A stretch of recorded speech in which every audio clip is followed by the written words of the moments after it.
Hlekani bakokwani. Greetings from Musoni. Tukulu wabangoni nevandao.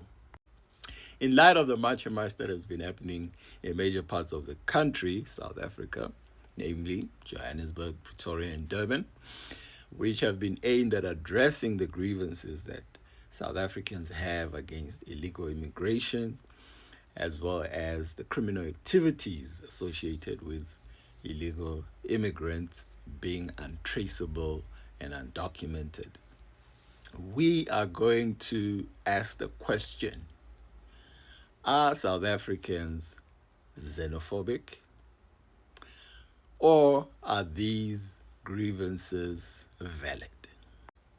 I'll go straight to the point and answer the question, are South Africans xenophobic?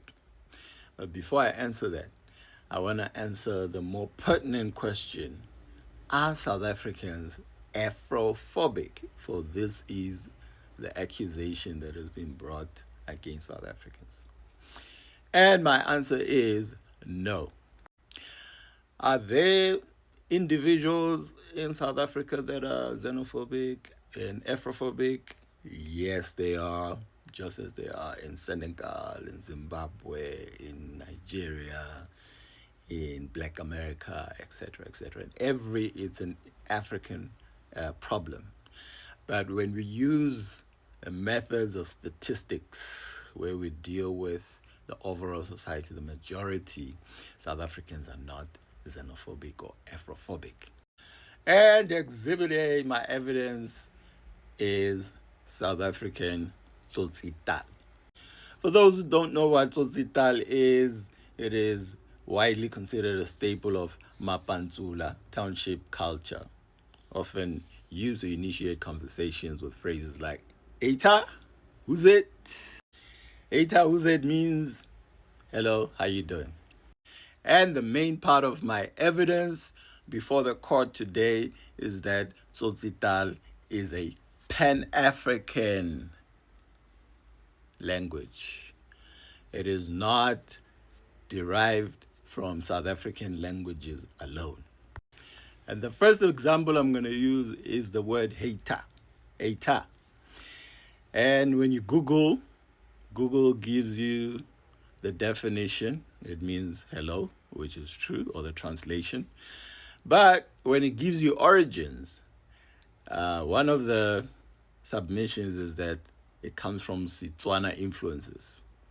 Some sources suggest it is a modification of Setswana phrase, e thata, meaning yes, thoroughly. And that is incorrect. Because why would you greet someone by saying, e thata, yes, thoroughly? That don't make no sense. That's why research is a skill. It's not as simple as just Googling something. So based on my research, the word eita comes from Portuguese.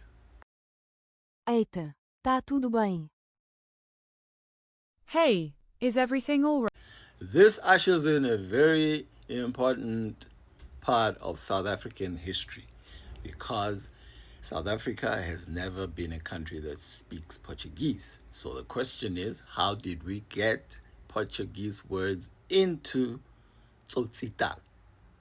As in 1950s Sophiatown, aka Kofifi, a spot in Johannesburg where people from different cultural backgrounds came together and birthed what later became Kasi culture.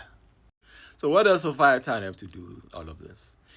It all starts with the gold rush, the Johannesburg gold rush of the 19th century, when migrants came to work in the mines of Johannesburg from all parts of the country, but not only within the borders of South Africa. People came as far away from Tanzania to come and work in the mines, Mozambique, Lesotho, Botswana, etc. And guess what? We also have Kiswahili words in Tsotsitaal. For example, when someone greets you, Eita, Fede, which means how you doing, and you respond and you say moja. So moja, common word used in the streets of South Africa, but most people do not know that it's Kiswahili. It's in Kiswahili, moja means one.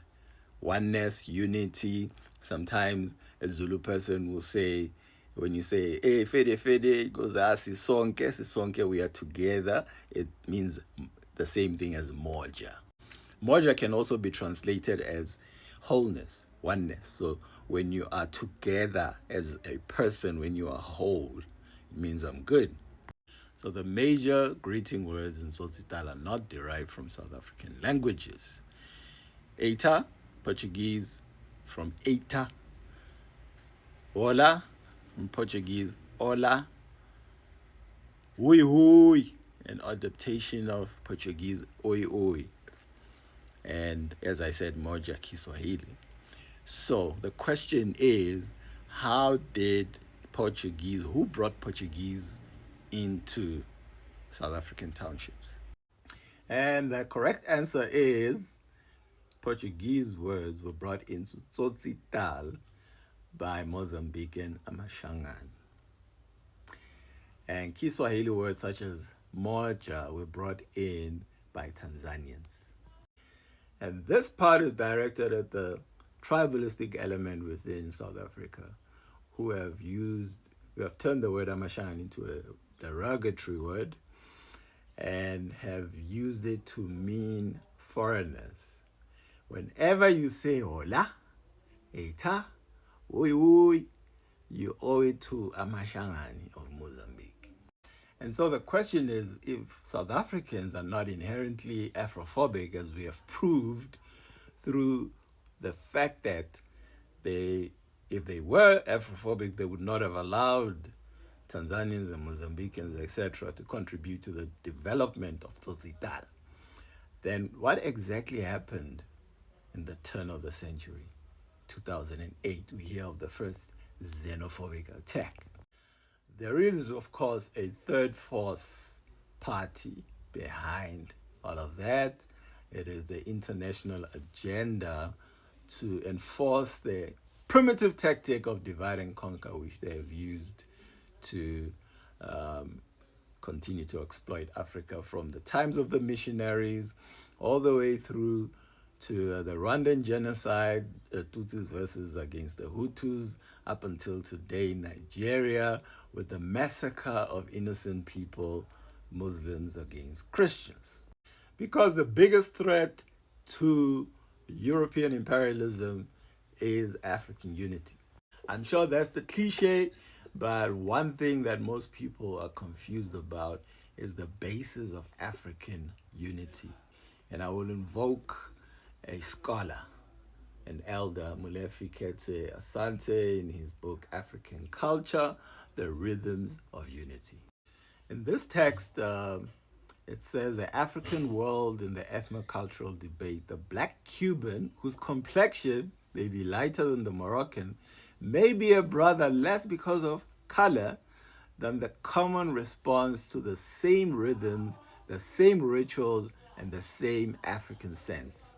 So the notion that Pan-Africanism is all about people of the same skin color coming together is a misconception.